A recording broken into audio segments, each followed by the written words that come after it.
টানা 2 মাস রক্তক্ষয়ী যুদ্ধের পর যুক্তরাষ্ট্র ও ফ্রান্সের মধ্যস্থতায় 60 দিনের যুদ্ধবিরতিতে পৌঁছায় ইসরায়েল হিজবুল্লাহ। এর মধ্যে এ যুদ্ধবিরতিকে স্বাগত জানিয়েছেন বিশ্ব নেতারা। এ নিয়ে মুখ খুলেছেন হিজবুল্লাহকে দিনের পর দিন সমর্থন জুগিয়ে আসা ইরানও। যুদ্ধবিরতি কার্যকর হওয়ার কয়েক ঘণ্টা পর বুধবার ইরানি পররাষ্ট্র মন্ত্রণালয়ের মুখপাত্র ইসমাইল বাঘাই এক বিবৃতিতে লেবানন সরকার, জনগণ ও প্রতিরোধ আন্দোলনের প্রতি ইরানের দৃঢ় সমর্থনের কথা পুনর্ব্যক্ত করেন।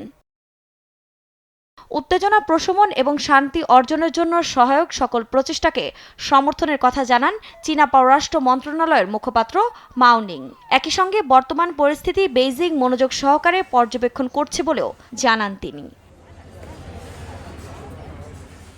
মধ্যস্থতাকারী দেশ ফ্রান্সের প্রেসিডেন্ট ইমানুয়েল ম্যাক্রো হিজবুল্লাহকে সতর্ক করে বলেন, গোষ্ঠীটি চুক্তি লঙ্ঘন করলে আবারও হামলা চালানো হবে।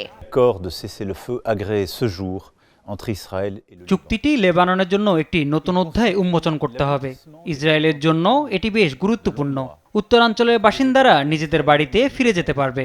En étroite coordination avec les États-Unis d'Amérique et sous l'impulsion du président Joe Biden. একে সাধুবাদ জানিয়েছে জার্মানিও। এর মধ্য দিয়ে মধ্যপ্রাচ্যের দেশগুলোতে শান্তি ও স্থিতিশীলতা ফিরে আসবে বলেও আশাবাদী দেশটির পররাষ্ট্রমন্ত্রী। এদিকে লেবাননের প্রধানমন্ত্রী নাজিব মিকাতি বলেছেন, যুদ্ধবিরতি চুক্তি এই অঞ্চলের শান্তি ও স্থিতিশীলতা পুনঃপ্রতিষ্ঠার একটি মৌলিক পদক্ষেপ। এছাড়া অস্ট্রেলিয়া, জাপান সহ বিশ্বের বহু দেশ এ যুদ্ধবিরতিকে স্বাগত জানিয়েছে।